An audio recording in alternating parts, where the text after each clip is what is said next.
ओम शांति। 1969 की श्रृंखला में ये मुरली है 13 मार्च 1969, 13 मार्च 1969। इस मुरली का शीर्षक है प्रेम और शक्ति के गुणों की समानता। प्रेम और शक्ति के गुणों की समानता। ये मुरली अव्यक्त बाप दादा द्वारा 1969 में चलाई गई थी। बाबा बच्चों से कह रहे हैं, आत्म अभिमानी हो, याद की यात्रा में बैठे हो। बच्चों से पूछ रहे हैं, आत्म अभिमानी हो, याद की यात्रा में बैठे हो। याद की यात्रा में भी मुख्य किस गुण में स्थित हो? अगर याद की यात्रा में बैठे हो तो कौन से गुण में स्थित हो?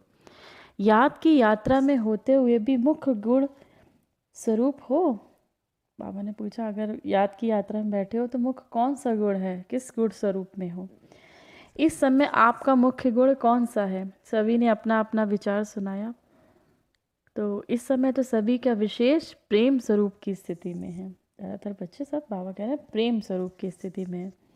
लेकिन प्रेम के साथ साथ वर्तमान समय की परिस्थितियों के प्रमाण जितना ही प्रेम स्वरूप उतना ही शक्ति स्वरूप भी होना चाहिए। बाबा ने कहा जितना प्रेम स्वरूप हो, जितना आपके अंदर प्रेम का गुण हो, उतना ही शक्ति का गुण भी हो, शक्ति स्वरूप भी होना चाहिए। देवियों के चित्र देखे हैं?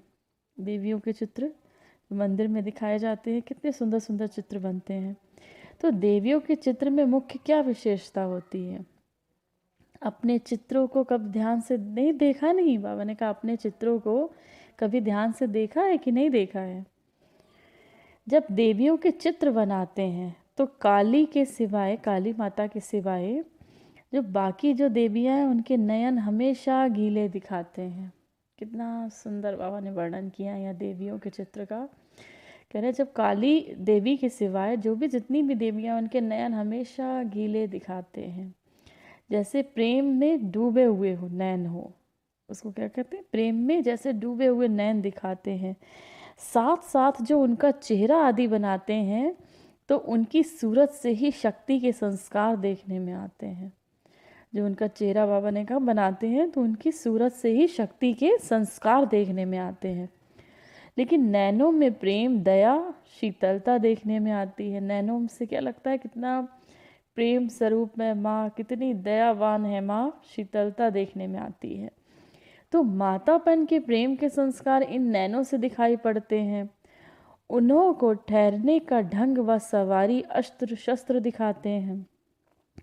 जो अस्त्र शस्त्र दिखाते हैं वो किस चीज़ का स्वरूप दिखाते हैं? शक्ति रूप प्रकट करता है। तो ऐसे ही आप शक्तियों में भी दोनों गुण समान होने चाहिए। आप जो शक्तियाँ हो, बाबा ने कहा अपने सभी बच्चों को, सभी को बाबा ने शक्ति स्वरूप बताया। कहा आप जो शक्तियाँ उसमें दोनों गुण होने चाहिए, प्रेम स्वरूप भी और शक्ति स्वरूप भी। जितना शक्ति स्वरूप उतना ही प्रेम स्वरूप। अभी तक क्या है? बाबा ने कहा दोनों नहीं है। कभी प्रेम की लहर में तो कभी शक्ति के रूप में स्थित रहते हो। दोनों ही साथ और समान रहें। जब दोनों गुण साथ रहें और समान रहे हैं, ये है शक्तिपन की अंतिम संपूर्णता की निशानी। जब दोनों गुण समान रहें, प्रेम स्वरूप भी और शक्ति स्वरूप भी, तो ये शक्तिपन की अंतिम संपूर्णता की निशानी। अभी बाप दादा को अपने बच्चों के मस्तक में देखने में क्या आता है? क्या देखने में आता है?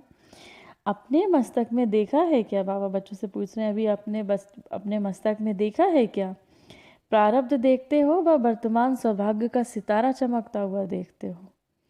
प्रारब्ध देखते हो अपने मस्तक में या वर्तमान सौभाग्य का, जो इस समय सौभाग्य का सितारा है? क्योंकि हमें सौभाग्य कितना उदय हुआ है, कौन मिला है? शिव बाबा स्वयं हमें भगवान पढ़ाते हैं। बाबा कह रहे प्रारब्ध देखते हो।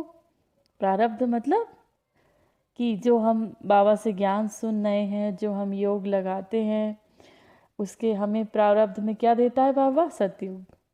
क्या देता है हमें? जो हम बाबा के श्रीमत पे चलते हैं, तो प्रारब्ध मतलब कि आपको फल मिलना। बाबा कह रहे हैं फल देखते हो या वर्तमान सौभाग्य का सितारा चमकता हुआ देखते हो? बा कुछ और। हर एक ने अपना अपना विचार सुनाते हैं।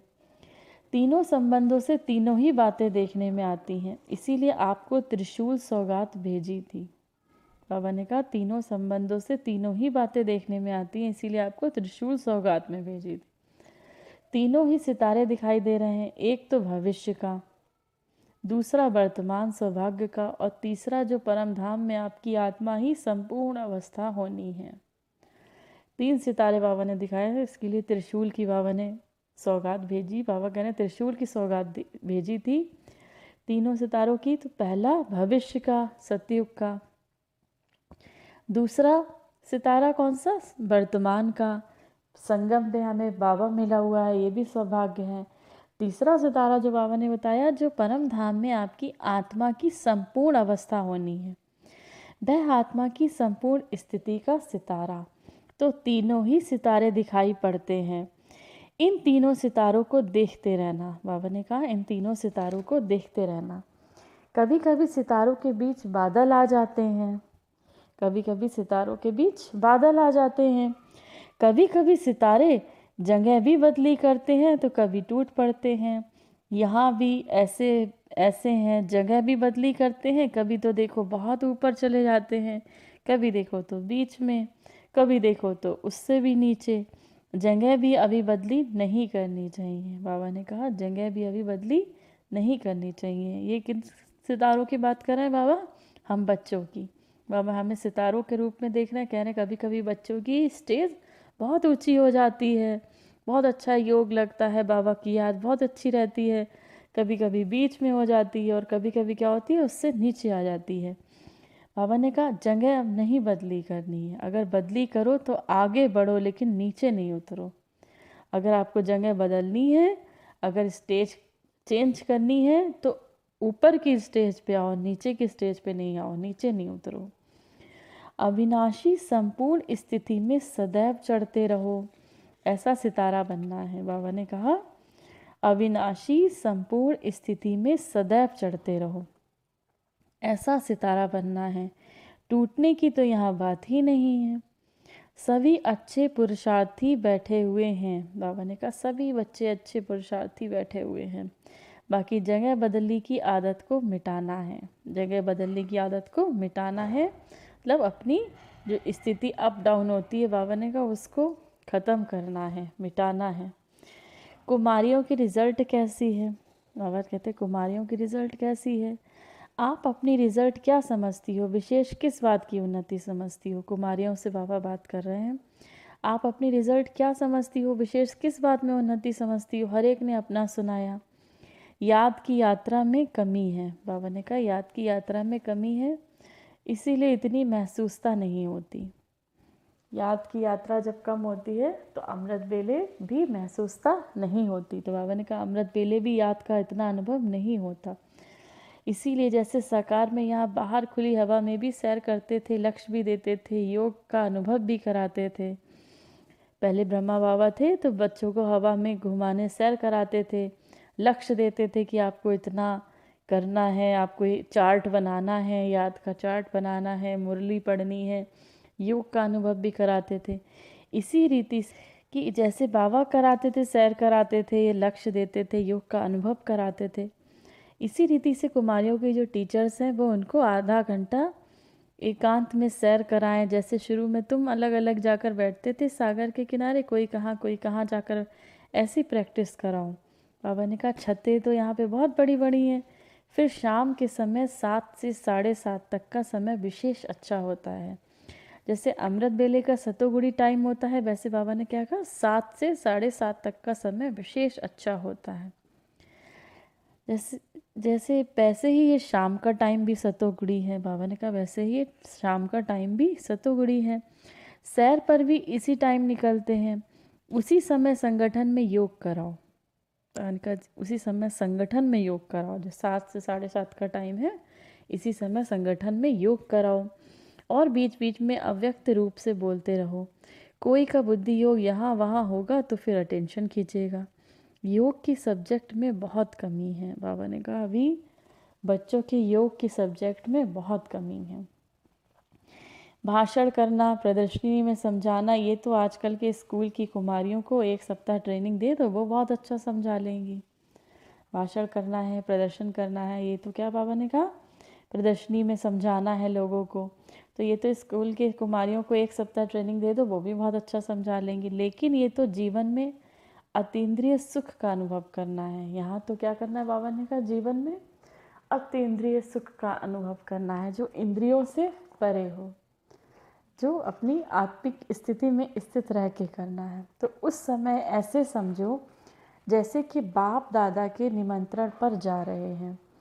जैसे बाप दादा सैर करने आते थे, वैसे बुद्धि योग बल से तुम सैर कर सकती हो। बाबा ने कहा जैसे बाप दादा सैर करने आते थे, वैसे बुद्धि योग से क्या करना कि आप जब बाहर निकलो, अब सैर बाबा ने बच्चे जब बाहर निकलो सैर करने, तो ये बुद्धि योग से ये योग लगाओ कि समझो कि बाबा हमारे साथ साथ चल रहा है।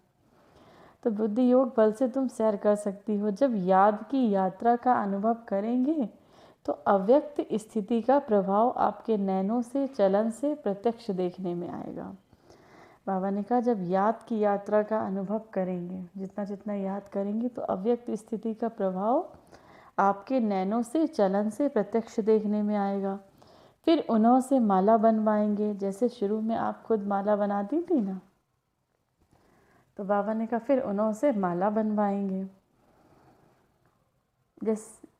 इस ग्रुप को उमंग उत्साह अच्छा है। बाबा ने कहा इस ग्रुप का उमंग उत्साह अच्छा है। बाकी एक बात खास ध्यान में रखनी है कि एक दो के संस्कारों को जान के, एक दो के स्नेह में एक दो से बिल्कुल मिलजुल कर रहना है। बाबा ने कहा जैसे एक बात खास ध्यान में रखनी है, एक दो के संस्कारों को जानकर एक दो के स्नेह में एक दो से बिल्कुल मिलजुल कर रहना है। जैसे कोई से विशेष स्नेह होता है तो उसमें कितना मिक्स हो जाते हैं। बाबा ने कहा किसी से विशेष स्नेह होता है तो उसमें मिक्स हो जाते हैं, उसकी कमियां भी नज़र नहीं आती हैं। ऐसे ही सभी को एक दो में मिक्स होना चाहिए। जब कुमारियाँ ऐसा शो करके दिखाएंगी तब फिर और भी कुमारियाँ सर्विस करने के निमित्त बनेंगी। बाबा ने कहा जब कुमारियाँ ऐसा शो करेंगी कि देखो कितना प्यार से रहती हैं, ये अलग अलग घर से आई हैं, अलग अलग संस्कारों की हैं, अलग अलग माता पिता की बच्ची हैं, फिर भी एक साथ रहती हैं और कितना प्यार से रहती हैं। तो बाबा ने कहा जब कुमारियाँ ऐसा शो करके दिखाएंगी तब फिर और कुमारियाँ सर्विस करने के निमित्त बनेंगी, और जो निमित्त बनता है उनको उसका फल भी मिल जाता है। बाबा ने कहा जो निमित्त बनता है उसको उसका फल भी मिल जाता है। आप शोकेस हो अनेक कुमारियों को उमंग उत्साह और उन्नति में लाने की। बाबा ने कहा आप शोकेस हो अनेक कुमारियों को उमंग उत्साह में, उन्नति में लाने की। जैसे आपको देखकर और भी कुमारियां आए, उमंग उत्साह में आगे बढ़ें। जितना ही उमंग से साकार निराकार दोनों ने मिलकर ये प्रोग्राम बनाया है, उतना ही इसका उजुरा दिखाना है।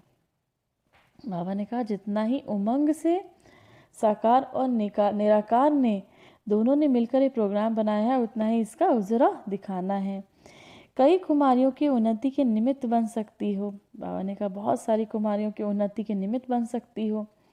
टीचर्स बहनों को बाबा समझा रहे हैं, अपनी हमजीन्स को गिरने से बचा सकती हो। अपनी हमजीन्स को, जैसे कुमारियां हैं आजकल, बाबा ने कहा अगर आप अच्छी कुमारी बनोगे, आपको देख के अगर और भी कुमारियाँ निमित्त बनती, आप निमित्त बनते हो, आपको देख के उन्हें भी उमंग उत्साह आता है बाबा का बनने का, तो आपकी जो हम जीन्स हैं, आपके जो बराबर की कुमारियाँ हैं, उनको गिरने से बचा सकती हो।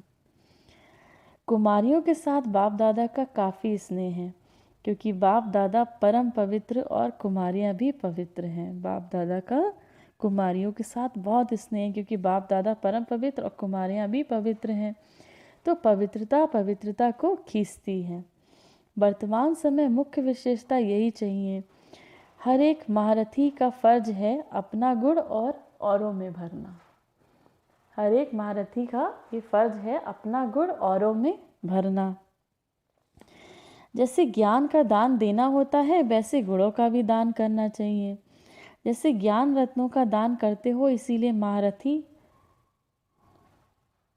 कहलाए जाते हो। वैसे गुणों का दान भी बहुत बड़ा दान है। जैसे बाबा ने कहा ज्ञान का रत्नों का दान करते हो इसीलिए महारथी कहलाए जाते हो, वैसे गुणों का भी बहुत बड़ा दान है। ज्ञान देना तो सहज है, गुणों का दान देना इसमें जरा मेहनत है। बाबा ने कहा ज्ञान देना तो सहज है, गुणों का दान देना इसमें जरा मेहनत है। गुणों का दान सभी महारथियों में नंबर 1 कौन है? गुणों का दान करने में बाबा ने कहा सभी महारथियों में नंबर 1 कौन है? जनक। बाबा जानकी दादी को जनक बुलाते थे। यह गुण उसमें विशेष है तो एक दो से ये गुण उठाना चाहिए। अब बाबा ने कहा आबू म्यूज़ियम की तैयारी के बारे में बाप दादा बोले। आबू में म्यूज़ियम उस टाइम पे बनने वाला था तो उसके बारे में बाबा ने कहा दूरादेशी और विशाल बुद्धिबन म्यूज़ियम तैयार करना है। पहले ही भविष्य का सोच समय का सफल करने का गुण धारण करना है। बाबा ने कहा दूरदेशी और विशाल बुद्धिबन म्यूज़ियम तैयार करना है। पहले ही भविष्य को सोच समय को सफल करने का गुण धारण करना है और टाइम पे तैयार भी करना है। जल्दी भी हो और संपूर्ण भी हो। बाबा ने कहा जल्दी भी हो तो संपूर्ण भी हो तो कमाल है। अगर कोई भी कमी रही तो उस कमी की तरफ सभी की नज़र जाएगी। ऐसी कमी ना हो सभी के मुख से कमाल है निकले। बाबा ने कहा कोई भी कमी ना हो, जल्दी भी हो और संपूर्ण भी हो। तो अगर कोई भी कमी रह गई तो सबकी नज़र उसी की तरफ जाएगी। ऐसी कमी ना हो तो सभी के मुख से कमाल है ऐसा निकलना चाहिए। जब म्यूज़ियम बनना था तो बाबा ने कहा जब भी कोई उस म्यूज़ियम को देखे तो मुख से क्या निकले, वाह कमाल है, कोई कमी ना रह जाए। तो ऐसा निकलना चाहिए। सारा देवी परिवार आपका चेहरा म्यूज़ियम के दर्पण में देखेंगे। बाबा ने कहा सारा देवी परिवार, सारा ब्राह्मण परिवार आपका चेहरा म्यूज़ियम के दर्पण में देखेंगे।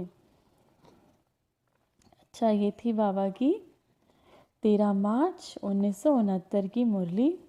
अब हम थोड़े से पॉइंट डिस्कस करते हैं इस मुरली के। तो आज बाबा ने बच्चों को बताया है कि आपको प्रेम स्वरूप होने के साथ साथ सबसे पहले में अपने अंदर प्रेम का गुण भरना है और प्रेम स्वरूप होने के साथ साथ शक्ति स्वरूप भी होना है। उसके लिए बाबा ने एग्जाम्पल दिया देवियों के चित्र का कि देवियों के नयन बिल्कुल गीले रहते थे, प्रेम से भरे हुए, लेकिन जो अस्त्र शस्त्र सब दिखाए हैं तो वो क्या दिखाए हैं? शक्ति का स्वरूप दिखाए हैं। तो बाबा ने कहा ये आपको प्रेम स्वरूप और शक्ति स्वरूप दोनों बनना है। अभी प्रेम स्वरूप है तो कभी शक्ति स्वरूप है। अब इन दोनों बातों से उतरकर दोनों गुण अपने अंदर भरने हैं। बाबा ने 3 तरह के सितारे देख रहे हैं। पहला सितारा सौभाग्य का सितारा, आपका वर्तमान का जो परम धाम में आपकी आत्मा है। दूसरा सितारा आपका प्रारब्ध का जो कि सतयुग में आपका है। और भविष्य का बाबा ने कहा, और तीसरा परम धाम में जो आपकी आत्मा संपूर्ण अवस्था में होनी है। तीनों तरह के बाबा ने कहा सितारे में बच्चों को देख रहा हूँ। पर कभी कभी क्या होता है, सितारों के बीच में बादल आ जाते हैं, कभी सितारे अदली बदली करते हैं, तो कभी ऊपर कभी नीचे कभी बीच में। तो बाबा ने कहा इस स्थिति को बदलो और सदैव कोशिश करो कि ऊपर चढ़ते रहें।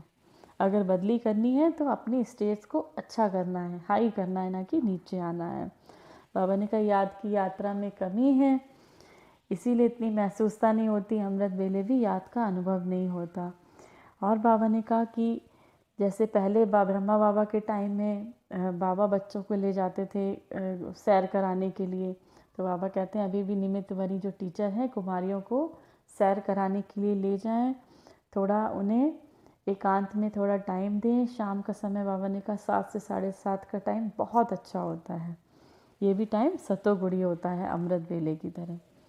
तो ऐसे प्रैक्टिस करानी है, योग कराना है, जिससे कि बाबा ने कहा अतीन्द्रिय सुख का अनुभव कर सकें। बाबा ने कहा 1-2 को संस्कारों को देख के मिलजुल कर रहना है, अपने हमजीन्स को गिरने से बचाना है। जैसे बाबा पवित्रता का सागर है, ऐसी पवित्रता कुमारियों में, इसीलिए बाबा कहते हैं पवित्रता ही पवित्रता को खींचती है। तो बाबा ने कहा जैसे आप गुणों का दान, जैसे आप ज्ञान का दान करते हो वैसे ही गुणों का दान भी करना है। तो गुणों का दान करने में नंबर 1 बाबा ने बताया दादी जानकी को। फिर उस समय म्यूज़ियम बनने की तैयारी कर रहे थे तो बाबा ने यही बताया कि म्यूज़ियम बहुत अच्छा बनना चाहिए जिसे देखते ही सबकी नज़र में कहे कमाल है। तो बाबा ने कहा मुख से यही निकले कमाल है। और सारे देवी परिवार जब आपका चेहरा म्यूज़ियम के दर्पण में देखें तो खुशी से उनकी खुशी की लहर दौड़ जाए। ये थी बाबा की 13 मार्च 1969 की मुरली। आप सभी बच्चों को बाप दादा का याद प्यार नमस्ते। हम सभी रूहानी बच्चों को बाप दादा का याद प्यार और नमस्ते। ओम शांति, ओम शांति, ओम शांति, ओम